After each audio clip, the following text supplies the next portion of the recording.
It'd be nice now if we could just get to know you a little bit better by asking you our first date questions. I don't know if you'd be up for that. First dates, always can't remember, but yeah. Yeah. Go for it. Great. Hopefully it'll be as awkward as first date. My internet might cut out. You never know. So, sketchy engine. Well, yeah, I can see your finger hovering over the internet cutout button. Okay. So, what's been your best tech purchase of the last 12 months? Okay. Might have two. They're not that exciting, I'll say, but they are. One is. We find them. We always find them exciting. Okay, so I bought.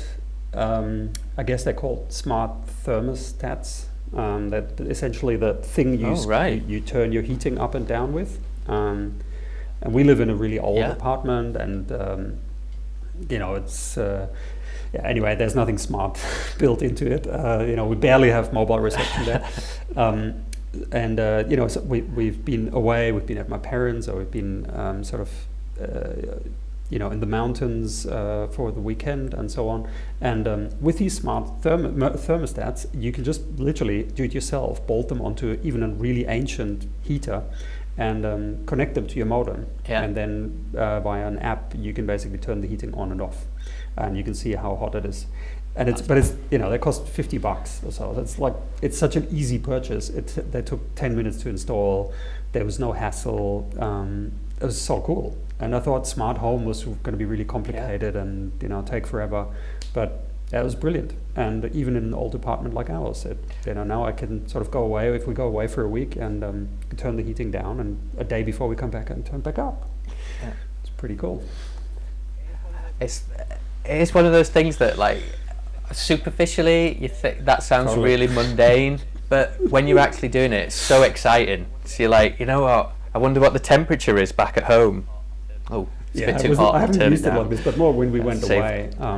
It was because it was freezing. We had like minus 20 or so in the winter for a few days, and it was kind of handy. So yeah, I told you, not that exciting, but it made my life better. Hey, that's exciting. Yeah. So, do you remember what your first computer was? Games console? I don't think I ever owned a games console, but I had, I think it was the Macintosh 2 something. That was my first computer, like a big grey block with a Macintosh kind of square screen, not the classic. It was like a separate unit. No. I think, I can't remember. I think it was like, what were they? 20 megabyte hard drive or something like this. I can't quite remember. Well, if your first computer had a hard drive, that's still pretty good. That's quite it's quite far ahead. It was second hand as well. Bought it. Did you? As a student, yeah. Right. I did. You didn't build it yourself. No. Not this time. Do you remember? Did you ever play any games? When you were growing up, did you remember what your first computer game was, or was there a computer game that really captured your attention as you were growing up?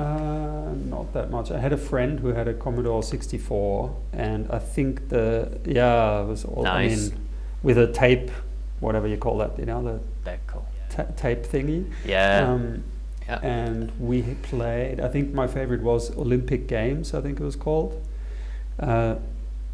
Yeah, that's right. Fingers and go in. They had surfing. I think it was in Olympic Games. They had surfing. I'm pretty sure, and it was actually really cool. I really enjoyed it, and you could do. So this would have been, it might have been 10 or 11, so like mid 80s. But you could actually, you were surfing like a massive wave, and you could in 1986 or 7, you could. Do your 360s and jumps, even with a keyboard control. So it was pretty, in that I remember then that seemed like, no one could ever do that. Only in a computer game, of course. And now that's all reality. It's quite funny. Yeah. Well, the best thing with those is like in your imagination and your memory, like the sort of the resolution of it is so much different if you actually played the game again. Like, you know, it looks like Minecraft now. In your mind, it was like, oh, it's so amazing. Yeah.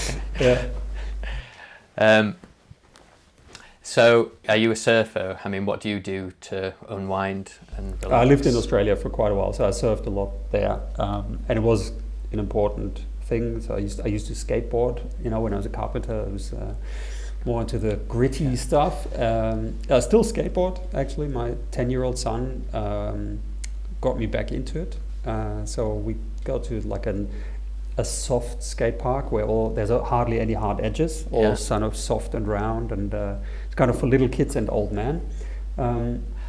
Hardly any, but you can still find that you one. You can, yes, and I start shaking when I come near it. I get so scared.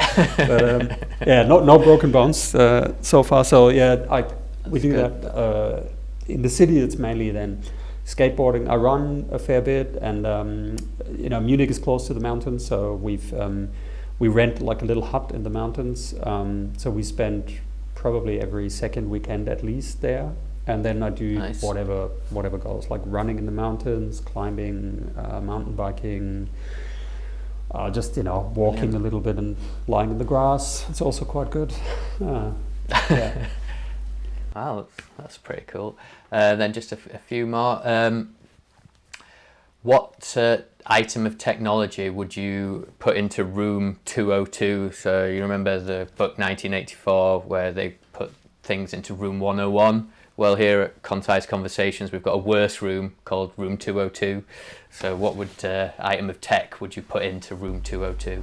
Ooh, okay. Very good question. Item of tech. Probably the Munich ticket machines for the public transport. Are they even classed as technology? That's a good question. Yeah, maybe it's just mechanics. Actually, that's it's that's a good one. It's I mean, the amount of tourists that stand in front of these machines, and you can see that they're sort of like gritting their teeth and going like, oh, what do these Germans want me to do? I cannot sit. It is so difficult, and it's almost like they really try to make it impossible for you to buy the right ticket before that train actually departs. You thought you had enough time because you arrived, early, and you had 5 minutes just to buy a ticket, but 5 minutes is probably not enough to figure out what ticket you need. So I would definitely put those in there. But then, and there's always that. Well, as a tourist in Germany, you always get there and you've got some euros, and then you get to the machine and it doesn't take notes, and then there's nowhere to get some change, so then you've got to get on the actual. I've got to get into the city, and then you get on, and then there's the awkward conversation with the conductor, and you're like, no, I'm from Britain, I didn't know how it works. Oh, that's a good one. They've got to go into. Oh, definitely. Yeah. Do you still make any carpentry in your spare time? When was the last time you got a bit of wood out? Not so long ago. In our hut, I built some shelves. It's not very exciting. That doesn't really count smart shelves. Not really, no. But we do have smart thermostats. It's not smart thermostats. Yeah. That's so good. I built shelves there. What else did I build? I built not so long ago, a few years ago. I built a solid wood table for an artist. That was actually really good. We did a barter deal where he asked me. Yeah, he's actually a fairly well-respected artist, and as many artists, he's very cautious with how much he sells, not to deflate the value of his work, because his work is relatively pricey, I think now, and I really liked his work anyway, regardless. And we talked a lot, and he said, "Hey, maybe you could build me a table because you seem to understand what I want." And then I ended up building him a solid wood table that had to fit a very particular room, and it had to be of particular dimensions and have particular features built into it. And he gave me one of his paintings. Or in fact, it's a series they're prints from him, but made by him. Screen prints. There's 7 of them, I think. So that was probably one of the most memorable pieces of work that I've done. Yeah, that's really good. Yeah, that's good. And then finally, this is what we always find the most important question to ask someone. You can learn a lot about someone from this question. And what's your favorite keyboard shortcut? Ooh. Oh, I've got a new one. I think up until recently, it might have been what is it? Option Command C, and then Option Command V. So copy paste style formatting. That's very nice. But I have a new one which is Command double C. Command double C, right. Do you know this one? No, got to learn this one. Okay, it only works when you have a little application called DeepL installed.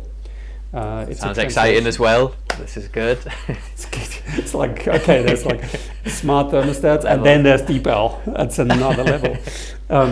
DeepL is very handy if you work in 2 languages a lot. So we work in English and German practically all the time, and it's sometimes, for maybe things that you need to translate long pieces of text, or you get something from a client and you just want to give them an idea what it might be like in English without actually typing it out. DeepL is a translation software, and you can install it. And then the cool thing is there's a shortcut which will automatically take whatever text you've selected, open it up in DeepL, translate it, and then you can just hit one button and it will insert in the same formatting the translated text.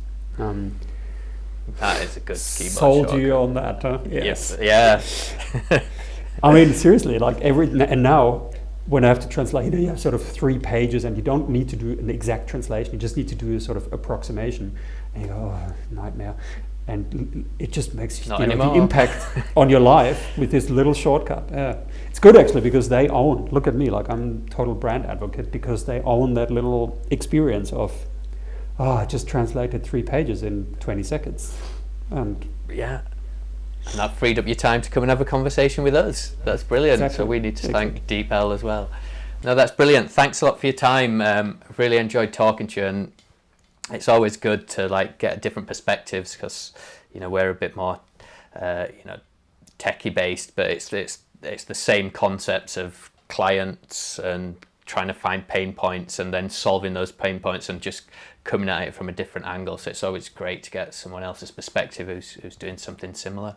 So thanks for your time, and if you do send us through your mood board, then anybody who's watching will run that now. But thanks for your time, and no worries. it's been great speaking to you.